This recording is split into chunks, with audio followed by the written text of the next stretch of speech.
dadka Soomaaliyeed waxay muddo ka badan nus qarni ka hor jirtay aragti ay rabeen inay ku mudoobashada Soomaaliyeed oo ay dhistaan dawlad kaliya maadaama ummadda Soomaaliyeed ay gacanta ugu jirtay gumaystihii Ingiriiska, Talyaaniga iyo Faransiiska. Dareenka xilligaa jiray waxa wax ka weydiinay ardayda Soomaalida ah ee shaqada labaad mastereedka culuumta cilmiga siyaasadda dhaqaalaha ka diyaariya jaamacadaha dalka Turkiga. aragtidooda iyo riyadooda ay ka qabaan in la soo celin karo midnimadii shanta Soomaaliyeed ee waqtiga badan lagu taamayay in la sameeyo. Kani waa Cabdiraxmaan Ashkir waxa uu ka yimid gobolka Waqooyi Bari ee Gaarisa ee dalka Kenya. Wuxuu aaminsan yahay in suurtagal tahay in la soo celin karo midnimadii shanta Soomaaliyeed. Soomaalida Kenya ku nool waa Soomaali. numberkeena waa badan yahay. waxaan maleynayaa 2009 ugu dambeysay afti laga qaado censuskii ugu dambeeyay waxay noqdeen 3 milyan. marka waa number aad u badan. anigana halka hadaan ka soo jeedo fikirkayga personally waxaan ku dhihi lahaa waa macquul Soomaalida inay ku biirto ay ku soo noqoto walaalahood Soomaaliya ay mar labaad ay dib ugu biiraan ay hal wadan noqdaan. laakiin su'aashu waa hawda waxay la tahay aniga in Soomaaliya marka hore ay ayada is dhisto saadaan ku sheegay qaabka aniga hadaan ku sheegay de isku dhisto oo mataqana basekeeda samaysato oo wadan stable oo isku filan oo magac adduunka kale ay noqoto in si mataqana process of peaceful oo dadkan hadda Soomaalida ee gobolka Waqooyi Bari degan iyo Nairobi ba isli ka degan waa dad wax bartay waa dad ganacsi badan sameeya waa dad aqoon-yahana aftiba laga qaadaya. marka Saddam Cabdiraxmaan Siraaj wuxuu ka soo jeedaa caasimadda dowladda Soomaalida ee Itoobiya ee Jigjiga. wuxuu qabaa inaan xilligan habboonayn in shada Soomaalida ay midoobaan waqtiga iyo waaqaca jira awgii. baahdo hadda ahaan markaan ka hadlayno wacyiga ee bulshada Soomaaliyeed meel walba ay joogto ay ku jirto markaan fiirina dhabahan u hadlayna runtii waxay u eg tahay arrin iska adag. markaas waxaan la aniga aan maya runtii ayaan anigu ahaan lahayn yani markaan ka hadlayno dhabta waaqiciga iyo wacyiga hadda bulshada Soomaaliyeed ku jirto baan anigu leeyahay. adduunka markaan fiirino tusaalahan soo qaadana bulshooyin badan oo sida Soomaalida oo kale ethnically isku yani aan oran karo bulshooyin isku qowmi ah dhaqan ahaan deegaan ahaan dhaqan ahaan badan oo wadaago badan baa jira balse laakiin waxyaabaha inta badan ay bulshooyinka xarkaha ugu badan ee dadkaas isugu xidhan waxa weeyaan waxa inta badan la yiraahdo integration ama yani iskaashi dhinacyadaas aan soo sheegay badan mid ku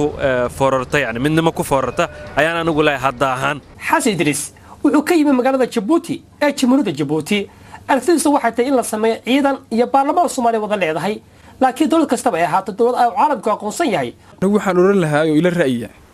yani Soomaali nin walba meeshiisa ha ku ahaado Soomaali laakiin union Soomaali ha loo helo yani Djibouti Soomaaliya iyo Somaliland in loo yeelo ciidan mida oo union Somalian ku hawlgala iyo baarlamaan mida oo يعني مشاريع iyo qaraarada guud min xuduudda Kenya ilaa xuduudda Ethiopia khuseynaysa xuduudda Eritrea aan kala leeyahay halkan aan kala ay Soomaaliya Djibouti kala leedahay iyo xuduudda Soomaaliya ay Kenya leedahay midaynaysa muwaadinka Soomaaliyeed waa inuu halka ilaa halka xorriyad ku dhaxmaro awoodda lana geliyay in xuduudaha ku kala ilaasana anagu Somaliland ay ku ilaaliso Puntland iyo Somaliland inta u dhaxaysa Djibouti ay ku ilaaliso Djibouti iyo Somaliland inta u dhaxaysa inta laga baxo oo ciidanka loo hawlgeliyo Soomaaliya inay ku nabadoodo Soomaaliya in yani Soomaali meeshay degantahay dhan geeska Afrika in looga helo ciidan Soomaaliyeed oo awood leh. Xasan Mudane wuxuu ka soo jeedaa caasimadda Soomaaliya ee Muqdisho. wuxuu fikradiisu tahay in midnimada Soomaaliya inay tahay suuragal haddii afti laga qaado shacbiga shanta Soomaaliyeed iyo rabitaanka beesha caalamka. anigu waxaan qabaa inay suurtagal tahay waxa ayna ku xiran tahay rabitaanka midda koowaad beesha caalamka in rabitaan sax uu ka jira xaqooda ay ugu horeeyaan Ingiriiska iyo Mareykanka. midda labaad waa rabitaanka dadka caadiga ah ee ku kala nool magaalooyinka shanta Soomaali. ani kama hadlaa siyaasiyiinta waayo siyaasiyiinta mowqifkooda iyo aragtidooda way caddahay haddii dadka caadiga ra'yigooda la fiiriyo haddii dhan Soomaali waa u baahannahay Soomaali waa rabnaa midnimadeeda in la isku keeno. ani waxaan leeyahay mid beesha caalamkan ay ayakana ogolaadaan ay rabitaankoodana ay ka go'antahay inay Soomaali midoodo marka labadaas rabitaan iswaafaqaan ani waxaan leeyahay midnimada Soomaali weyn waa suurtagal cid hor istaagi kartaan ma jirto. waa Khadar Maxamed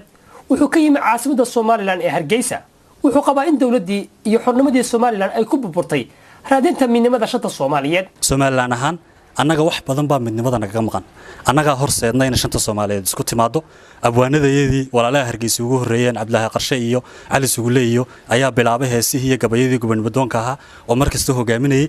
annaga waxa ugu weyn maanta nagaga maqan midnimada shanta Soomaaliyeed waa in dawladnimadii dhammayd ee Ingiriiska ka helnay aanu u sacrifice karanay ama aanu u bixinay si Soomaali u midoobi lahayd shanta Soomaaliyeed dawladda ay Soomaaliyeed leedahay ay isku iman lahaayeen ilaa iyo maanta dawladnimadeeda meel aanu ka doonaan laanahay waxaanu ka dhaxalnayna wuxuu ahaa niyad jab iyo in sidii la rabay aanay noogu soo dhaweyn dadkii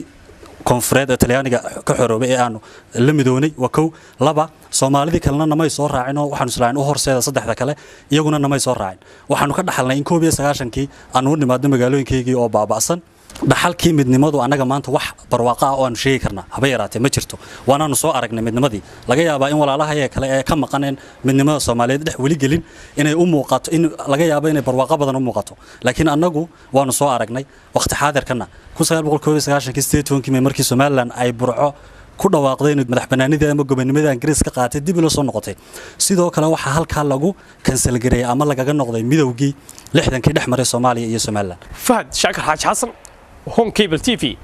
magaalada Istanbul ee dalka Turkiga